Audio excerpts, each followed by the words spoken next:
நானும் சீமானம் ஒண்ணு, நீங்க எல்லாருமே மண்ணு அப்படின்னு நம்ம எல்லாருக்கும் செருப்பால் அடிச்ச மாதிரி இருந்துச்சு. நாம் தமிழர் கட்சி சீமான் அவர்களுக்கு திமுக கட்சி தாய்மாமன் சீர் எடுத்துட்டு போய் அவங்க வீட்டுல கொடுத்த நாள்ல இருந்து இன்னைக்கு வரைக்கும் தினந்தோறும் காலையில எழுந்து என்னுடைய பிஞ்சு போன செருப்பாலேயே காலையில 3 முறை என் தலையில நானே அடிச்சுக்கிறேன். ஏன்னா கடவுள் எனக்கு நல்ல புத்தியை கொடுக்கணும் அப்படின்னு.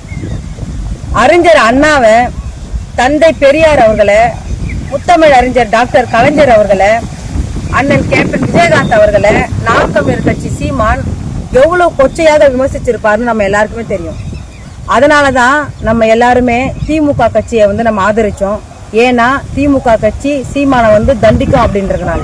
பட்டியலின சமூக மக்களையும் ஒடுக்கப்பட்ட சமூக மக்களையும் சீமான் எந்த அளவுக்கு தரக்குறையா விமர்சிச்சிருப்பாருன்னு தமிழ்நாட்டு மக்கள் எல்லாருக்குமே தெரியும், நம்மளுக்கும் தெரியும், திமுக கட்சிக்கும் தெரியும்.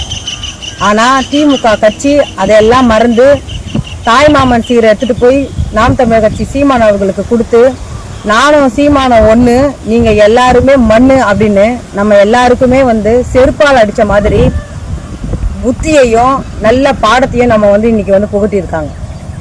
அதனாலதான் உறவுகளை இவங்க பண்ண இந்த விஷயம் எல்லாமே நம்ம எல்லாருக்கும் செருப்பால் அடிச்ச மாதிரி இருந்துச்சு. அதனால தினந்தோறும் நான் செருப்பால் அடிச்சுக்கிறேன். திமுக கட்சியை உருவாக்கின அறிஞர் அண்ணாவுக்காகவோ, அந்த கட்சியை வழி நடத்தின டாக்டர் கலைஞர் அவர்களுக்காகவும், தன்னுடைய பெத்த தகப்பனுக்காகவும் திமுக கட்சி விசுவாசமா இல்லை. அவங்களுக்கு பதவி வெறி மட்டும் தான் முக்கியம் அப்படின்னு இன்னைக்கு நாம் தமிழர் கட்சி சீமான் வீட்டுல தாய்மாமா சீரை கொடுத்து நம்ம எல்லாருக்குமே தக்க பாடத்தை புகட்டி இருக்கிறாங்க. உறவுகளே, இனிமே இந்த நிமிஷத்துல இருந்து, இந்த நாள்ல இருந்து திமுக கட்சிக்கு என்னுடைய ஆதரவை நான் இதுக்கப்புறம் கொடுக்க மாட்டேன் என்பதை நான் தெரிவிச்சுக்கிறேன். திமுக கட்சிக்கு ஒரு குட் பை.